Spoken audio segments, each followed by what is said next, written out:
We've been engaged in a global conversation about race and racism. Hello lovelies, I probably wouldn't bother to comment on this if I hadn't been asked, having waxed lyrical on the problems with the idea of white privilege in the past. But I was asked, so I'm going to. And I think it's important to establish a couple of things here quite quickly. I am very left-wing.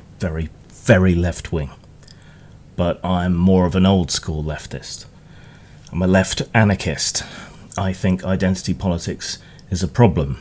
I think it distracts and divides and pulls us away from the things that unite and bring us together.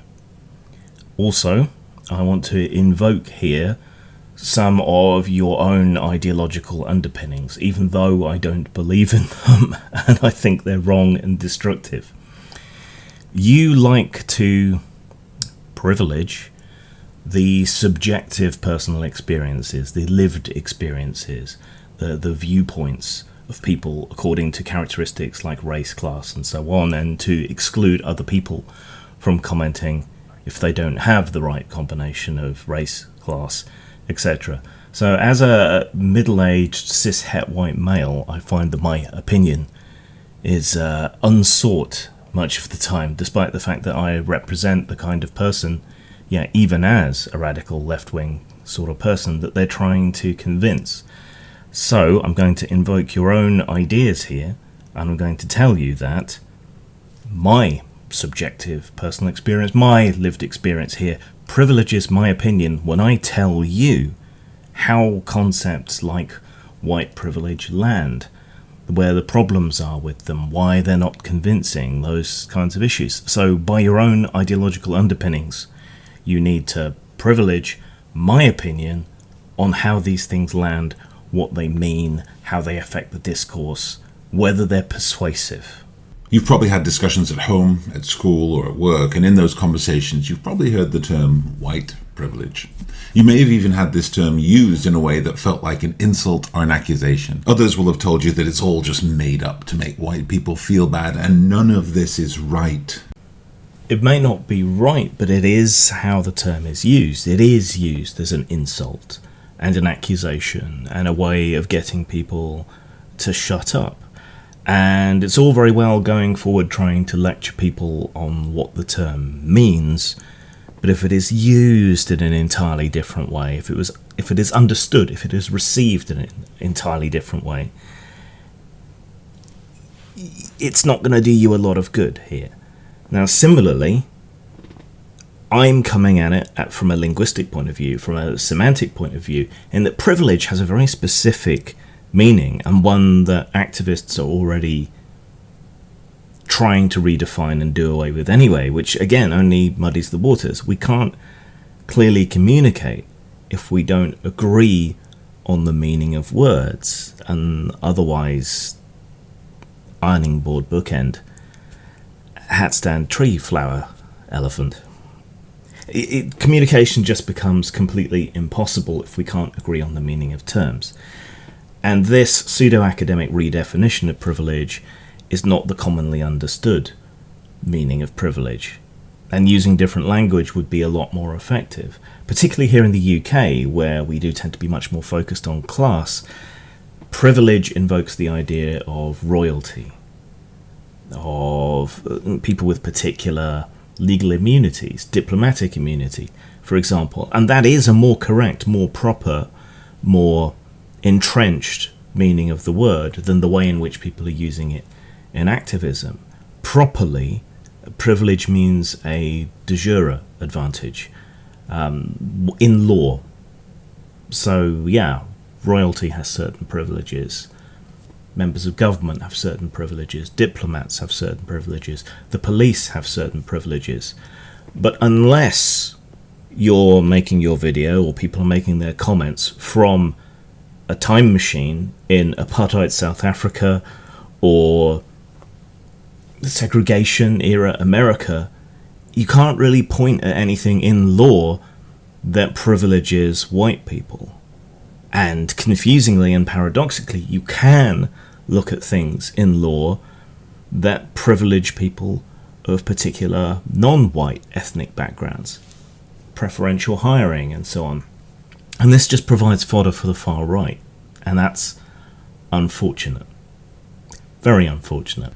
Privilege is a hard concept for people to understand, because normally when we talk of privilege, we imagine immediate, unearned riches and tangible benefits for anyone who has it. And that's not hard to understand at all, because that is the meaning of privilege. A privilege is, according to the OED, a special right, advantage or immunity granted or available only to a particular person or group. So things like the police, who have the right to break the law in pursuit of enforcing the law, or diplomats who cannot be arrested for breaking the law. Money becomes a bit of a fuzzy issue, because money gives you access to things that you might otherwise not have access to. But strictly speaking, being rich is not a privilege. We use it in a more colloquial way there. But privilege itself is not hard to understand, and people are intuitively understanding it in exactly the way that you describe. The problem comes in where you use it as pseudo-intellectual jargon to try and describe something that is not privilege as it is commonly understood.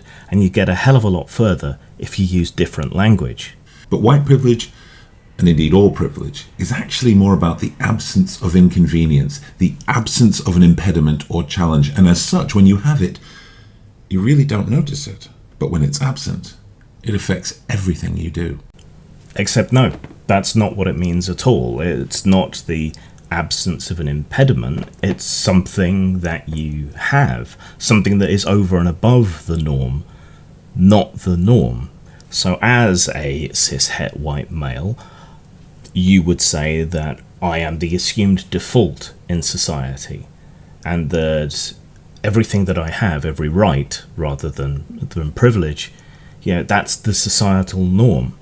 So anything above my status would be privilege, and anything below my status would be underprivileged or disadvantaged. Right? And that is a much better way to put it, because then you're not accusing me, who doesn't have any special rights or advantages sworn in law. You're not accusing me of having something that I don't. You're saying, if you rephrase it, if you turn it around, you're saying, I am not being treated fairly to the extent society is supposed to treat me. And that becomes a much better argument that appeals to people's empathy and sympathy. It's saying, I just want to be equal, and that comes across so much better. But when you try to redefine a term, when you try to redefine language, when you try to use language in this pseudo-intellectual newspeak way by redefining terms, it really shouldn't be any surprise that nobody understands what the fuck you're on about. There are lots of types of privilege out there. The privilege of being born into a wealthy family versus a poor family is kind of obvious. But then there's the privilege of being able-bodied versus having or acquiring a disability that most of us take for granted. Not to get lost in the weeds here, but money is a really tricky one, because technically you don't have any special rights given to you because you're rich. You might be better able, because you're wealthy, to access certain things in society, private education, better legal representation, things like that. But you're not given anything just for being rich. You have to spend the money that you have. It's tricky. It doesn't quite fit all of this. But being able-bodied isn't a privilege. Someone who is disabled, I mean, the clue is there, right? Even though we tried to change the language in the 90s to things like differently abled and so on, it's the same problem. It doesn't create a sense of empathy or sympathy or compassion when you turn it the other way around. In fact, you have privileges for being disabled. The law protects you in a way that it doesn't protect able-bodied people. So strictly speaking, being disabled gives you certain privileges. It doesn't make you underprivileged. I have two very close friends who are wheelchair users, and I'll be honest, when I first met them, I was completely ignorant about the everyday ways their lives are made harder through no fault of their own. Some of these ways are simply thoughtless, but some of them are just the way we live, just the way we build infrastructure, just the way everything works, that just makes their life harder than mine. That's just one of the ways that I'm privileged. And understanding that, embracing that, doesn't make me a bad person. No, it's the accusatory way in which this is used. It is the racist or other bigoted attitudes that are implicit in accusations of privilege that make you a bad person, or anyone else who wields this like a club a bad person. And lots of people do. You may not mean it that way, but plenty of people do. People are being discounted, cut out, their attitudes and opinions, their hardships, all ignored because of this assumed white privilege. And it is incredibly dangerous, this idea that white people as a collective group somehow have an easy life or an easier life. Right? The disabled person, right? I am not privileged, they are underprivileged or disadvantaged would be a bit better way to put it. And so we create privileges to assist those people, like mandating ramps for buildings or giving them protected status under the law so that crimes against the disabled person are now a hate crime, and so on. Right? We create privileges for them that I don't have access to. If I get murdered, it's not a hate crime, for example, right? Even if it's explicitly because I'm cisgender or heterosexual or even male. That's not a position of privilege. But ignoring it raises the chance that my friends will be excluded in ways that are not obvious to me, and as their friend, I can't allow that. There's a good chance, as a white person watching this, your life is already hard. Every day you have to overcome some difficulty or challenge just to get by, but you can still have white privilege. White privilege doesn't mean you haven't worked hard or you don't deserve the success you've had. It doesn't mean that your life isn't hard or that you've never suffered. It simply means that your skin color has not been the cause of your hardship or suffering. There's two problems here. First, in that this term is used in exactly the way that he says it isn't meant. Right? It is used to say you had an easy life just because you're white. You had more opportunities just because you're white. And so on, which simply isn't true. And again, it's not privilege unless it's something more impactful than just some kind of slight difference in social interaction. And it is still better to describe, rather than accusing someone of being privileged, it's still better to describe someone else as underprivileged or unequal. Again, because that engages the sympathy and the empathy and the compassion in a way that this doesn't. An accusation of privilege immediately gets someone's back up. And then there's also the fact that people who are white can and do suffer because of the colour of their skin. Not necessarily to the same extent, not necessarily in the same country, but it does happen. People get passed over for promotion because the law requires a diversity hire. That's a privilege. You might get passed over for a scholarship because more scholarships are available, or they want to only make them more available to women or minorities or whoever else. That's a genuine case of a privilege, and it's not one that white people tend to receive. If you live in a predominantly ethnic minority area when you're white, people can be extremely hostile to you. Even just passing through such an area, people can be incredibly hostile to you. And most of us, I think, absorb the idea that dividing people up, setting them against each other on the basis of race is bad. And yet now we have activists who claim to be anti-racist activists utterly fixated on race. No wonder that shocks and upsets a lot of people. There is nothing but a benefit to understanding our own privileges, white and otherwise. It brings us closer to those who are different. It helps us be vigilant about the ways we treat others different than us. It helps us make a society that is fairer and more equal. Having white privilege doesn't make your life easy, but understanding it can help you realize why some people's lives are harder than they should be. This is one of those things that is a semantic issue and is a communications issue. You can communicate exactly the same concept by describing your minority group as being underprivileged or disadvantaged or unequal, and it won't elicit the same response of hostility and rejection, because you're not accusing people of having something that in reality they don't have. They don't have advantage, they don't have privilege. They exist at the baseline.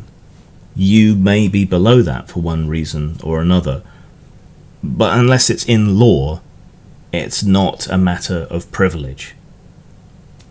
It's a matter of social interactions. And we had gotten to a point in, say, the 90s where everyone was pretty much on the same page.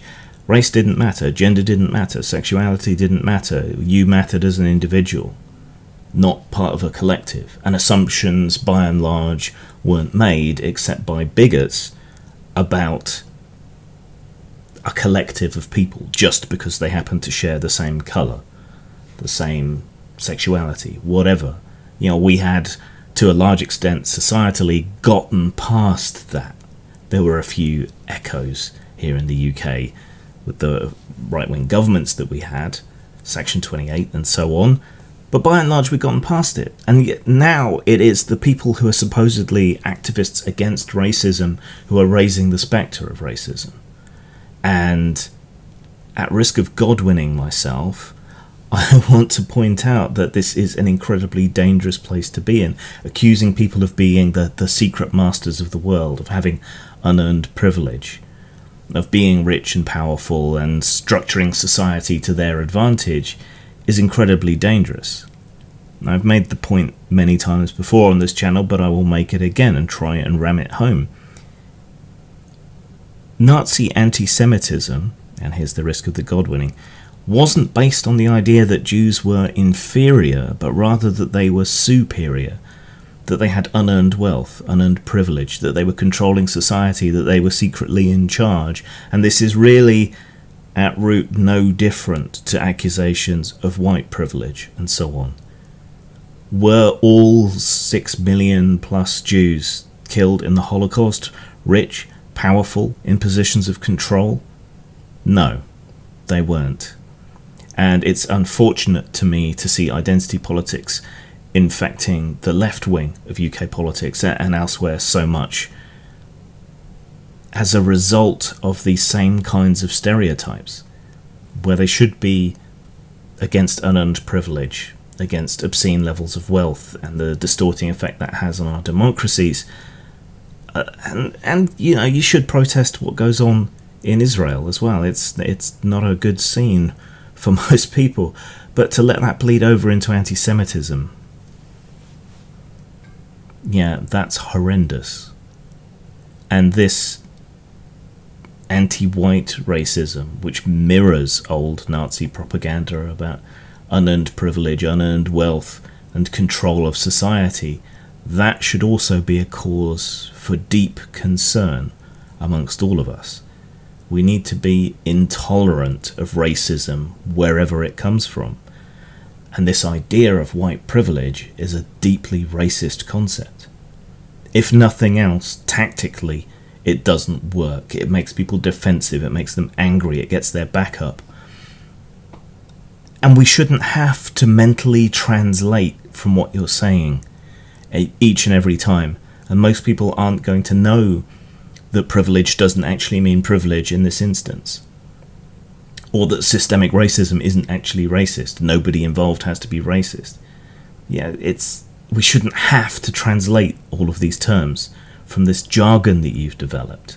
You need to reach out to people and make yourself understood by using simpler, commonly understood language. I mean, that's your job as an activist. White privilege doesn't exist unless you have access to a time machine. Are you disadvantaged? Now that's a conversation we can have, and one in which the vast and overwhelming majority of people believe everyone should be treated equally and fairly.